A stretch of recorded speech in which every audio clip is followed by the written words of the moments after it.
अमेरिकी राष्ट्रपति Donald Trump ने भारत के साथ एक बहुत बड़े व्यापार समझौते का संकेत दे दिया है।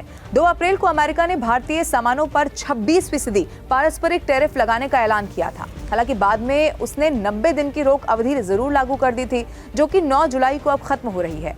अमेरिकी राष्ट्रपति ने कहा, हर कोई सौदा करना चाहता है और उसमें हिस्सा लेना चाहता है। कुछ महीने पहले याद कीजिए, प्रेस कह रही थी कि क्या वाकई कोई ऐसा है जिसको इसमें दिलचस्पी हो। खैर, हमने कल ही चीन के साथ डील की है। हम कुछ बेहतरीन सौदे कर रहे हैं। हम एक सौदा करने जा रहे हैं, शायद भारत के साथ, बहुत बड़ा सौदा, जिसमें हम भारत के लिए रास्ते खोलने जा रहे हैं। चीन के साथ सौदे में हम चीन के लिए रास्ते खोलने की शुरुआत कर रहे हैं।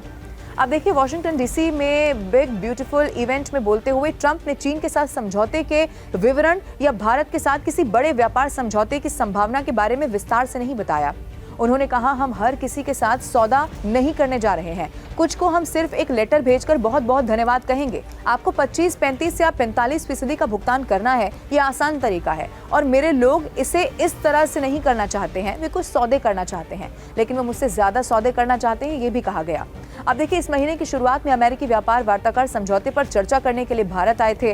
व्हाइट हाउस ने कहा था कि अमेरिका ने देशों में व्यापार वार्ता पर अपने सबसे अच्छे प्रस्ताव देने को कहा था। अमेरिकी secretary of commerce Howard Lutnick ने भी कहा था कि अमेरिका का लक्ष्य एडवांस मैन्युफैक्चरिंग को वापस लाना और भारत को निर्यात बढ़ाकर व्यापार घाटे को पाटना है। उन्होंने ये भी कहा कि दोनों पक्षों को ऐसा स्थान मिल गया है जो वास्तव में उनके लिए उपयुक्त है।